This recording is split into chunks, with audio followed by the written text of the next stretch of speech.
The impact social media has had on our world has been tremendous. Now, whether that impact is more positive than it has been negative can only be debated when facts aren't present. But when the data is analyzed and laid on the table, then no one can deny the fact that the age of social media has steered society in a direction of disaster. Our communication skills, how we perceive things in life, what we value, what we see as right or wrong, all of these things have been shaped by the utilization of social media. Simply put, social media has eroded the moral value of life, and it seems as if no one cares. Or maybe they do care, but they feel like there's nothing that they can do about it. Maybe they can see that something isn't right, but they don't have the data or facts to prove it.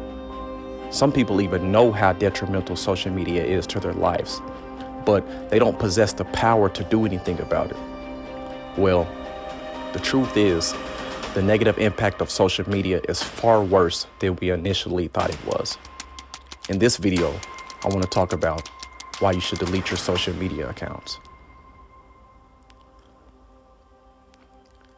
In 2021, more than 60% of the world's population was online, compared to just 42% in 2015, and less than 8% just 20 years ago. Online connection is now the primary source of communication. But this wasn't done by mistake. The question you should ask yourself is, why would someone want humans' primary form of communication to be through the internet? Well, the primary reason is data. The more they collect from us, the more power they possess over us. Social media developers use our data to predict our actions. But why would they care about predicting our actions? Well, the first thing you need to understand is social media is free because it is being paid for with advertisements. Social media companies have customers, and those customers use these platforms to promote their product, which is why they need your data, because it reveals to them the things you are interested in. The way tech companies see it is like this. It is very hard to predict the future. But if we could figure out a way to predict the future more accurately, then we could have that much more control. See, data is like magic, and it is now how the future can be predicted through social media apps. The more data they build on an individual, the more precisely they know what action that individual may take next, which gives them a more accurate outlook of the future of the whole world in general, which leads to increased sales for their customers. This is why you always feel like social media apps know what you're thinking, because they do. See, the goal of these tech companies is to gradually change your behavior over time. For instance, let's take magic. A magician doesn't actually know how to do magic. They just learned how to manipulate the human mind and change its perception. Social media has taken this very same approach. One of the methods used on these platforms is a tactic called persuasive technology. Persuasive technology is broadly defined as technology that is designed to change attitudes or behaviors of users through persuasion and social influence, but not necessarily through coercion. So, in simple terms, this technology is a tool that is used to modify your behavior without actually forcing you to do anything. Let me give you an example. When you pull down on your news feed, it refreshes and it shows you something new. In psychology, this is called positive intermittent reinforcement. The randomness you seek from constantly refreshing your news feed is attractive to the human brain because you don't know what you're going to see next.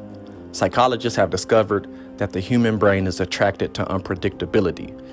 This is why we enjoy movies so much, because we don't know what's going to happen next. And if we did, it wouldn't be near as interesting. This is also why people are addicted to rolling dice. Even though it harms them far more than it could ever be beneficial, they keep going back to get a hit of that randomness. This randomness is implemented into the algorithm, and it feeds human addiction. See, random, unpredictable feedback can be more engaging than perfect feedback. Let me explain it a little bit more. Most of the things you see on social media are things that you will agree with because your algorithm has been tailor-made just for you because of your data. But if you always knew what you were going to get, then you would use the app less. So the algorithm adds something random every once in a while, which is more attractive to the brain, which in return intensifies your social media use. This is why you can't put down your phone, because you want to see if you have anything new to look at, whether it be your email, your text messages, social media notifications, or whatever it may be. But social media platforms aren't the only people to take advantage of this technology. You will actually find it everywhere. In your emails, on your television, on YouTube, Google Maps. Even something as simple as the Nike app. Yeah, the Nike app.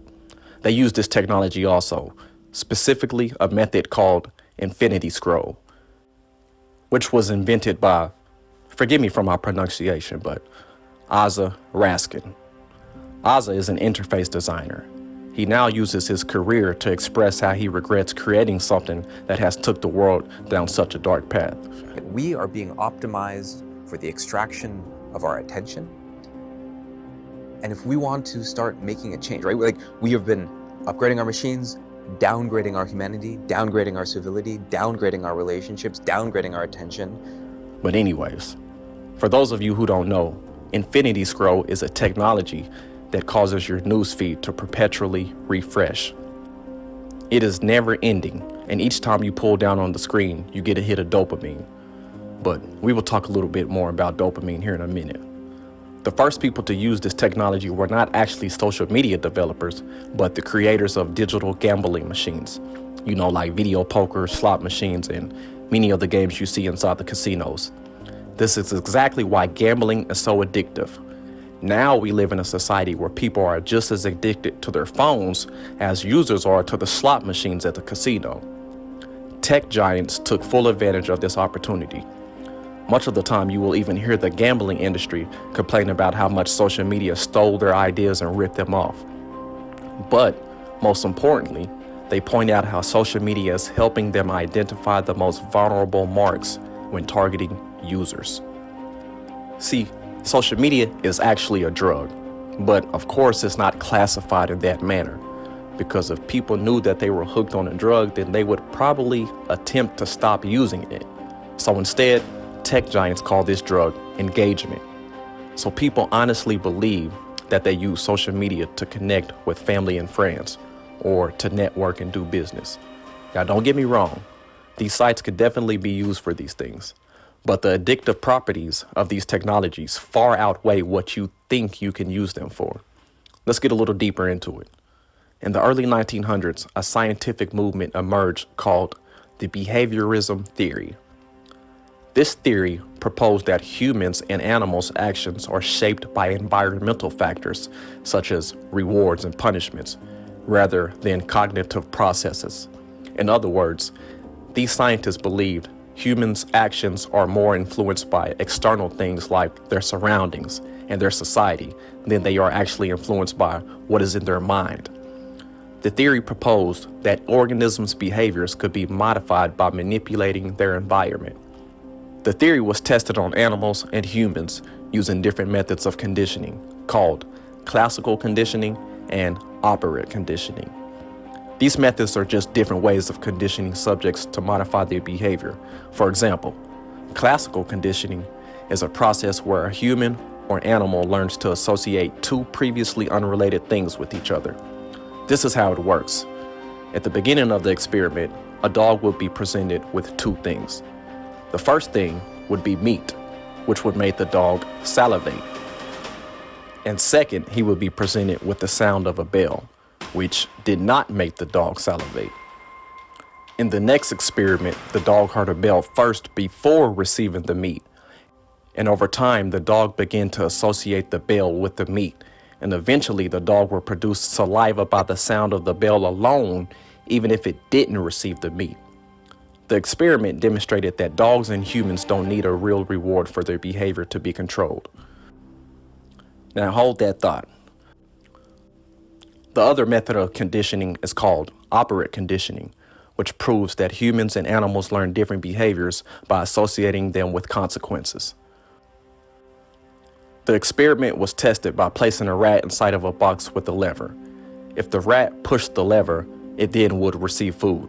And eventually, after being placed inside the box several times, the rat would run straight to the lever because it knew it would receive food. The rat was then placed in a different box with an electrified floor, causing the rat discomfort. And if the rat pressed the lever, then it could stop the current. After some time, the rat figured out that the lever would stop the pain, so after being placed in the box several times, the rat would run straight toward the lever and stop the current. These experiments proved that humans and animals could learn different behaviors through consequences and rewards. They also showed scientists that you don't have to use real rewards to reward a subject. To fully understand the science behind social media and all of these experiments, we would first need to understand dopamine. Dopamine is a neurotransmitter that plays a role in pleasure, learning, and motivation. This transmitter is vital when it comes to changing the behavior of an individual. After reviewing the information we just discussed, we learned that you don't have to give a dog food for it to actually produce saliva, because after some time, the dog associated the bell with food, and it would get happy by just the sound of the bell alone. The dog producing saliva would be similar to a human getting a hit of dopamine. This method was used in the game Candy Crush. The game used shiny images of real candy to get users addicted. These rewards were not real rewards, but the user associated them with a feeling of joy, which was the release of dopamine. The game was a global sensation that sent the world into a frenzy, and it was accomplished with rewards that weren't even real. See, social media has utilized this same method. When a user hears a bell from a notification, they instantly get a hit of dopamine, even before they pull their phone out of their pocket. The human brain associates the bell with a reward, and when someone gets a reward, they tend to do more of whatever it was that got them that reward in the first place. For example, whenever you get a flattering response on social media for making a post, you will probably get in the habit of posting more, even if what you posted was a lie. Tech companies have manipulated users into simply believing that this is engagement. But actually, according to social psychologists and psychiatrists, these are the first stages of an addiction, which eventually turns into a problem for the individual. And when you have millions of people walking around doing the same thing, it turns into a problem for society. See, it has been ingrained in our minds that drug use is bad. Well, our culture is hypocritical because they teach us that drugs are bad, but our culture also promotes drug use. But you get the point. We were taught that drug addiction is a big no-no. But what we failed to realize was that an addiction to anything is actually bad for you. Once you become addicted to anything, you begin to exhibit the behavior of an addict. Addicts are more anxious, selfish, fidgety, and they live in their own world. Everything around them revolves around getting that next hit. And in this case, that hit is dopamine, and they get it from social media. One thing that's important to understand is we as humans are socially innate, meaning we are a naturally social species. We cannot survive without interacting with each other. We have many vulnerabilities that can be exploited if in the wrong hands. We don't have like a switch that we can turn off if we want to be antisocial. Well, maybe we can, but only for a small amount of time. But what I'm saying is this: being social is a part of who we are. Social media developers have discovered that the power of what people think is intense enough to modify the behavior of a person. We just spoke about how rewards are used to change people's actions, right? But social media also uses punishments. Since we are socially vulnerable creatures, we do not enjoy being disliked by society or outcasts. So we tend to do things that will make people accept us more. This is why you see pastors and preachers and social media influencers lying to people with flattering statuses and speeches. These lies flatter people and make the speaker more acceptable in the eyes of their followers. The speaker is getting a hit of dopamine from the praise he is receiving from his followers, and the audience is also getting a hit of dopamine because they are receiving what they want to hear. This definitely ain't no Holy Spirit. But anyways, both parties get rewards, but in reality, society is being corrupted because you cannot live a lie and get the same reward you would from living in truth. All of these occurrences are why we see this new generation with so many problems. Social media digs deep into the brainstem and takes over kids' self-worth and identity.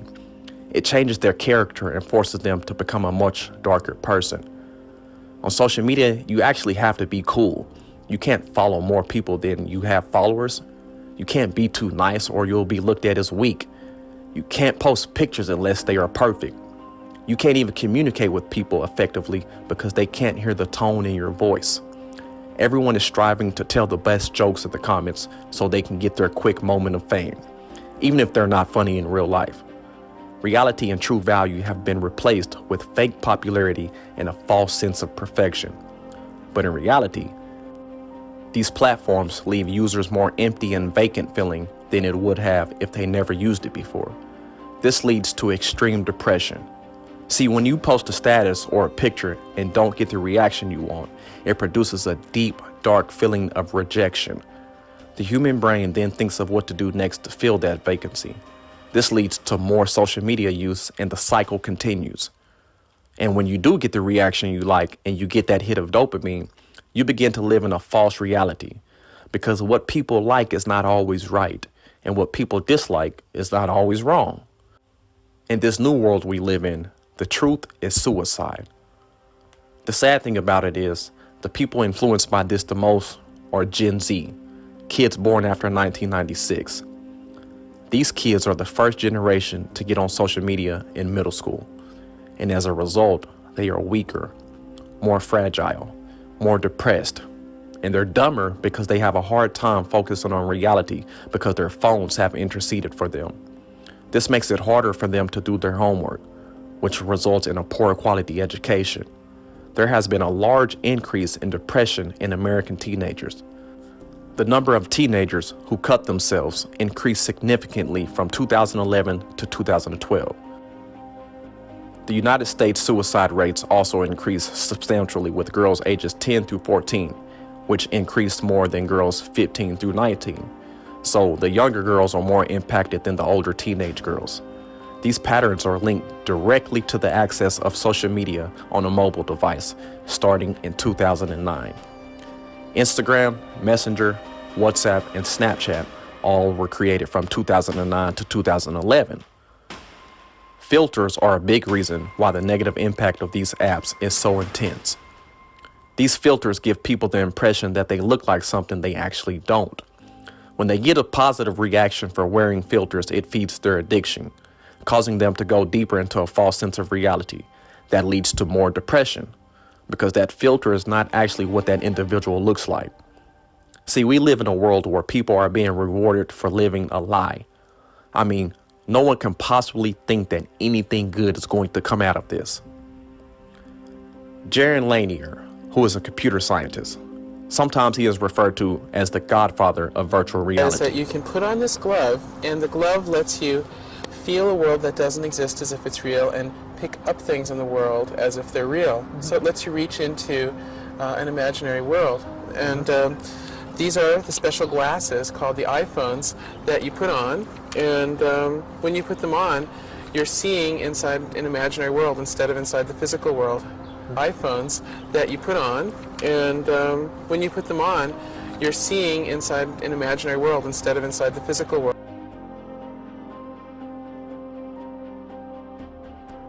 In his book, 10 Arguments for Deleting Your Social Media Accounts Right Now, he said, "We fear it enough to keep our own children away from it. Many of the Silicon Valley kids I know attend Waldorf schools, which generally forbid electronics." Jaron Lanier is best known for his work in virtual reality. In the 1980s, he created the first virtual reality products that introduced avatars and went commercial. He plays a prominent role in Silicon Valley. But for those who may not know, Silicon Valley is a region in Northern California that is best known for its large concentration of tech companies. Companies like Apple, Google, Meta, formerly known as Facebook, and many others. All of these companies are headquartered in Silicon Valley. But the interesting thing is, tech companies are not the only companies to be headquartered here. Other corporate giants share their headquarters in this region also, like Wells Fargo, Visa, Chevron, and many others. Jaron Lanier mentioned that many of the children here in Silicon Valley attend Waldorf schools. But the question is, What is a Waldorf school? A Waldorf school teaches an education based on the ideas and teachings of Rudolf Steiner. Rudolf Steiner is the founder of anthroposophy. But what is anthroposophy? Anthroposophy is a spiritual movement that was started in the early 19th century. And according to Britannica, anthroposophy is a philosophy based on the premise that the human intellect has the ability to contact spiritual worlds. Sunbridge Institute, a school in Chestnut Ridge, New York, that teaches the Waldorf method, they give us this definition of anthroposophy.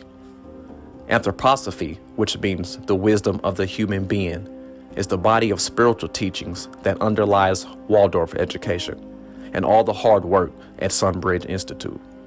Through anthroposophy, an individual grows spiritually by applying uniquely human abilities to develop clear thinking and a truthful perception of the world. This practice, diligently applied, is at first the path to a better understanding of and higher moral conduct in the physical world. Eventually, it leads to insight into the workings of the spiritual world and heartfelt understanding of the lively interplay between the spiritual and physical worlds. Now, I know we're getting a little bit off track, but just bear with me for a moment. If we look at the mission statement of another Waldorf school located in Silicon Valley, they give us this statement.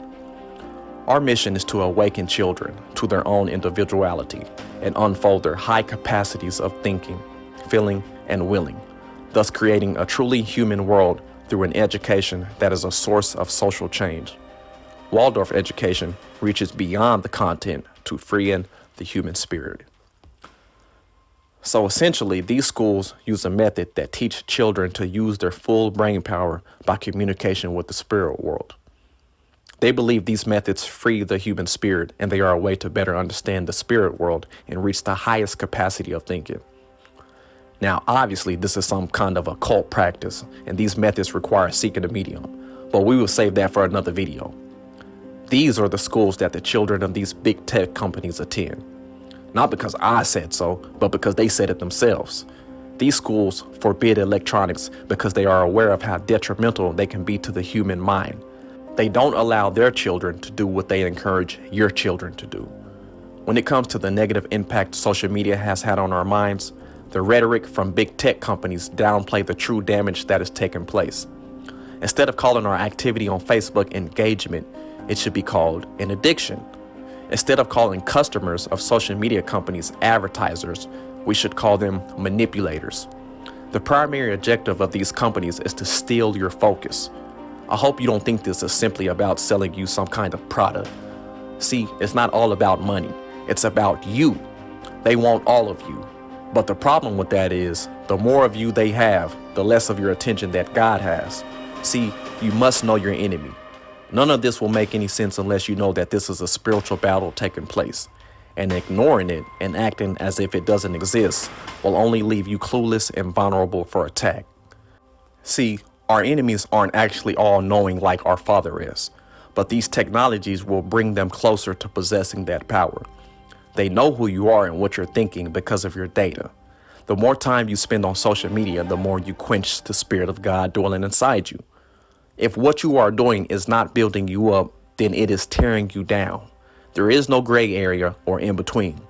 The world that we live in today makes sin much more accessible than it has ever been before. If you want to commit adultery, all you have to do is pull your phone out your pocket. If you want to covet, all you have to do is scroll down your news feed. Almost every sin known to man is accessible on these devices. And you think that this was done by mistake? Please do not fool yourselves. Feelings of jealousy and enviousness overcome social media users because they live in a world that is not real. People only post good things on social media. They have been influenced by Hollywood so much, they don't even realize they're trying to live like celebrities. They don't post their failures or demotions or any of those bad things that happen in their life. They only post things that make them look more successful. With their social media platform, they have been given power to be who they want, even if that's not who they are in real life. Now they got you thinking that you're doing bad in life because you comparing yourself to them. That is why God told us, do not love the world or the things in the world. If anyone loves the world, the love of the Father is not in him. For all that is in the world, the lust of the flesh, the lust of the eyes, and the pride of life, is not of the Father, but is of the world. And the world is passing away and the lust of it. But he who does the will of God abides forever. If you want your life to change, then you need to look at everything from this perspective from now on. The things that you want do not matter, and you should not waste your energy and time trying to obtain things in a world that is perishing. You can't sit here and keep a straight face and tell me the world ain't perishing. I mean, look at it. This is why Yahusha told us to remember Lot's wife. Whoever seeks to save his life will lose it, and whoever loses his life will preserve it. What this means is people who are seeking to reach a certain status in this life will lose it. But those who get their heart out of this world will preserve their life. This is a reference to eternal life. The first will be last and the last will be first. See, people may appear to be doing good on the internet, but everything, and I mean everything, will be put through the fire, and only what is authentic will make it through. Everything else will be burned up. Get your heart out of this world. It's not worth it. Ask Yahuwah, our Father in heaven, to deliver you from the schemes of the enemy. Pray and ask for strength and guidance. Be blessed.